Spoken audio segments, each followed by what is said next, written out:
খুব সংক্ষিপ্ত পরিসরে রাসূল সাল্লাল্লাহু আলাইহি ওয়াসাল্লামের জীবনী থেকে আমরা কিছু লাইফ লেসন নিয়ে আসবো। আমরা কি শিখতে পারি রাসূল সাল্লাল্লাহু আলাইহি ওয়াসাল্লামের জীবনী থেকে। প্রথম যেই লেসনটা আমরা উল্লেখ করতে চাই সেটা হচ্ছে রাসূল সাল্লাল্লাহু আলাইহি ওয়াসাল্লাম খুব বড় মনের মানসিকতার অধিকারী ছিলেন, বড় মনের, বড় হৃদয়ের অধিকারী ছিলেন। তিনি সবার জন্য ছিলেন। He use to think beyond the narrow borders. কখনো ন্যারো মাইন্ডেড ছিলেন। উনি সবাইকে অ্যাকোমোডেট করতে চাইতেন। তিনি আলামিন, বিশ্ববাসীর জন্য রহমত।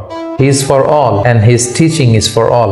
দ্বিতীয় যে শিক্ষাটা আমরা পাই সেটা হচ্ছে রাসূল সাল্লাল্লাহু আলাইহি ওয়াসাল্লাম সবসময় সংঘবদ্ধ জীবন যাপন করেছেন। আমরা যদি দেখি মক্কাতে সংঘবদ্ধ, মদিনাতে সংঘবদ্ধ, যেখানে তিনি ছিলেন সংঘবদ্ধ ছিলেন। এবং আমরা যেন ইউনাইটেড থাকি, কোরআনের শিক্ষাটা তিনি বারবার বলেছেন, ওয়ালা তাফাররাকু, তোমরা বিচ্ছিন্ন হয়ো না, তোমরা আলাদা হয়ে জীবন যাপন করো না, বরং তোমরা সংঘবদ্ধ জীবন যাপন করো। 3 নম্বর যে শিক্ষাটি আমরা পাই রাসূল সাল্লাল্লাহু আলাইহি ওয়াসাল্লামের জীবনী থেকে সেটা হচ্ছে তিনি পিস লাভার ছিলেন, শান্তিকামী। কখনো সংঘাতে, সহজে বিরোধে জড়াতে চাইতেন না। সবসময় শান্তি প্রতিষ্ঠায় তিনি অগ্রগামী ছিলেন। আমরা যদি দেখি যে কুরাইশদের সাথেও কিন্তু তিনি পিস ট্রিটি করেছেন, শান্তি চুক্তি। সাহাবারা রাজি হচ্ছিলেন না, কিন্তু তিনি করেছেন। মদিনায় এসে তিনি মদিনা চার্টার করেছেন, মদিনা সনদ করেছেন, ইহুদিদের সাথে একসাথে থেকেছেন। কিন্তু মদিনা সনদ ভঙ্গ হয়েছে যখন তারা বিশ্বাসঘাতকতা করেছে। তার মানে তিনি সবসময় শান্তির পক্ষে ছিলেন। তো আমরা যারা নবীজির উম্মত বলে নিজেদেরকে দাবি করি, আমরা যেন সবসময় শান্তিকামী হই, আমরা যেন শান্তির পক্ষে থাকি, এটা আমাদের জন্য শিক্ষা। 4 নম্বর যে শিক্ষাটি আমরা পাই সেটা হচ্ছে he was the flag bearer of justice.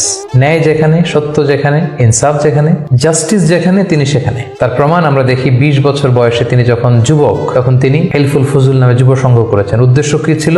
মাআল মাজলুম দিদ্দাল জালেম। আমরা সবসময় মাজলুমের পক্ষে থাকবো, জালেমের বিরুদ্ধে। কোনো জালেম যেন কোনো ব্যবসায়ীকে, ভিনদেশীকে, কাউকে যেন ঠকাতে না পারে। মাজলুমের পক্ষে লড়বার জন্য তিনি এটা করেছেন। তার মানে ইনসাফ, জাস্টিস, ন্যায় পরায়ণতার পক্ষে তিনি সবসময় কাজ করেছেন। আমরা যেন সবসময় ন্যায় পরায়ণতার পক্ষে থাকি, এটাই আমাদের জন্য শিক্ষা। 5 নম্বর যে ব্যাপারটা আমরা দেখি যে রাসূল সাল্লাল্লাহু আলাইহি ওয়াসাল্লামের পুরো জীবনটা যদি আপনারা খেয়াল করেন, সবসময় রাসূল সাল্লাল্লাহু আলাইহি ওয়াসাল্লাম একটা স্ট্রাগলের মধ্য দিয়ে গিয়েছেন। তিনি আল্লাহর নবী, শুধু নবী নয়, শ্রেষ্ঠ নবী, আল্লাহর হাবিব। তার কাছে কোরআন নাজিল হয়েছে, তার কাছে ওহী আসতো, আল্লাহর সরাসরি সাহায্য তিনি পেয়েছেন, আল্লাহর সাথে কথা বলতেন। তারপরও তার জীবন কিন্তু স্ট্রাগল মুক্ত ছিল না। সবসময় তিনি স্ট্রাগলের মধ্যে দিয়েছিলেন। আমরা একটু স্ট্রাগল করলে হতাশ হয়ে পড়ি, একটু বিপদে পড়লে হতাশ হয়ে পড়ি। আমরা যদি রাসূলের জীবনে দেখি তাহলে আমরা বুঝতে পারবো না, হতাশ হওয়া যাবে না, ধৈর্য ধারণ করতে হবে। কারণ struggle is the part of our life. আমার নবী স্ট্রাগল করেছেন, তিনি সংগ্রাম করেছেন। সো সংগ্রাম আমাদের জীবনের অংশ। এই শিক্ষাটা আমরা পাই। 6 নম্বর যে শিক্ষাটি আমরা পাই সেটা হচ্ছে রাসূল সাল্লাল্লাহু আলাইহি ওয়াসাল্লাম ব্যক্তিগত জীবনে অত্যন্ত সৎ ছিলেন। যে কারণে যে কুরাইশরা রাসূল সাল্লাল্লাহু আলাইহি ওয়াসাল্লামের বিরোধিতা করতো, তারাই রাসূল সাল্লাল্লাহু আলাইহি ওয়াসাল্লামকে উপাধি দিয়েছিল আস-সাদিক আল আমিন, সত্যবাদী, আমানতদার। যেদিন তিনি হিজরত করবেন সেদিন তিনি তার ঘরে রাসূল সাল্লাল্লাহু আলাইহি ওয়াসাল্লাম আলী রাদিয়াল্লাহু তাআলা আনহুকে রেখে গিয়েছিলেন। কারণ ওনার কাছে মক্কার অনেক লোকেরা আমানত রেখেছিল। সেই আমানতগুলো বুঝিয়ে দিতে আলী রাদিয়াল্লাহু তাআলা আনহুর 3 দিন সময় লেগেছিল। এত পরিমাণে ডিপোজিট ছিল, আমানতের বিভিন্ন জিনিসপত্র ছিল, সেগুলো আলী রাদিয়াল্লাহু তাআলা আনহু বুঝিয়ে দিয়ে তারপরে তিনি হিজরত করেছেন। কতটা আমানতদার ছিলেন আমাদের প্রিয় নবী। এবং ওনার এই ব্যবসায় আমানতদারিতায় মুগ্ধ হয়েই কিন্তু খাদিজা রাদিয়াল্লাহু তাআলা আনহা রাসূল সাল্লাল্লাহু আলাইহি ওয়াসাল্লামকে বিয়ের প্রস্তাব দিয়েছিলেন। তো তার উম্মত হিসেবে আমাদের উচিত সত্যবাদী, সৎ এবং আমানতদার হওয়ার চেষ্টা করা।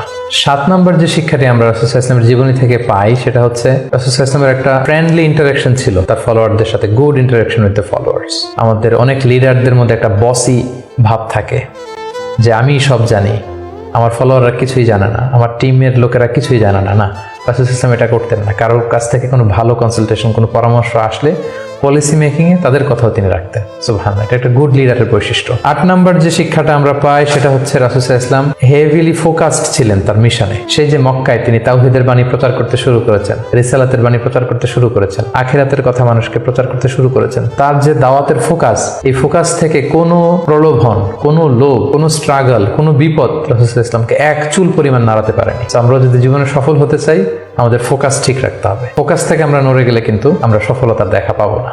9 নম্বর যে শিক্ষাটা আমরা পাই রাসূল সাল্লাল্লাহু আলাইহি ওয়াসাল্লামের কম্প্যাশনেট এন্ড মার্সিফুল অ্যাটিটিউড। রাসূল সাল্লাল্লাহু আলাইহি ওয়াসাল্লামের দয়াদ্র মানসিকতায় অনেক শত্রু কিন্তু রাসূল সাল্লাল্লাহু আলাইহি ওয়াসাল্লামের বন্ধু হয়ে গিয়েছিল, ঈমান এনেছিল। আমরা দেখেছি মক্কা বিজয় যখন করেছিলেন, চাইলে পিষে মারতে পারতেন কুরাইশদেরকে, যারা বছরের পর বছর জন্মভূমি থেকে দূরে থাকতে বাধ্য করেছিল রাসূল সাল্লাল্লাহু আলাইহি ওয়াসাল্লামকে। রাসূল সাল্লাল্লাহু আলাইহি ওয়াসাল্লাম কি করলেন? বললেন যে না, লা তাসরিবা আলাইকুমুল ইয়াউম, কোনো প্রতিশোধ, হিংসা কিছু নেই, ক্ষমা করে দিলাম, যাও তোমরা স্বাধীন। এভাবে নানা ঘটনায় আমরা দেখেছি রাসূল সাল্লাল্লাহু আলাইহি ওয়াসাল্লাম তার অমীয় অনুপম চরিত্রের মাধ্যমে তিনি মানুষের মন জয় করেছেন। এই গুণাবলী যেন আমরা আমাদের মধ্যে ধারণ করবার চেষ্টা করি। সব শেষে শিক্ষাটির কথা বলবো, সেটা হচ্ছে succession management. A good leader produces good leaders. একজন ভালো নেতা শুধু ফলোয়ার তৈরি করে না, সে আরো নতুন নেতা তৈরি করে। আমরা যদি দেখি রাসূল সাল্লাল্লাহু আলাইহি ওয়াসাল্লামের ইন্তেকালের পরে আমাদের লিডারশিপ নিয়ে কোনো ক্রাইসিস হয়নি, সেখানে দাঁড়িয়ে গিয়েছে আবু বকরকে আমরা রাদিয়াল্লাহু তাআলা আনহুকে আমরা আমাদের খলিফা বানিয়েছি। আবু বকর রাদিয়াল্লাহু তাআলা আনহুর ইন্তেকালের পরে ওমরে ফারুক আমাদের খলিফা হয়েছে, তারপরে উসমান, তারপরে আলী রাদিয়াল্লাহু তাআলা আনহু। তার মানে রাসূল সাল্লাল্লাহু আলাইহি ওয়াসাল্লাম এদেরকে কিন্তু সবসময় ডানে বায়ে সামনে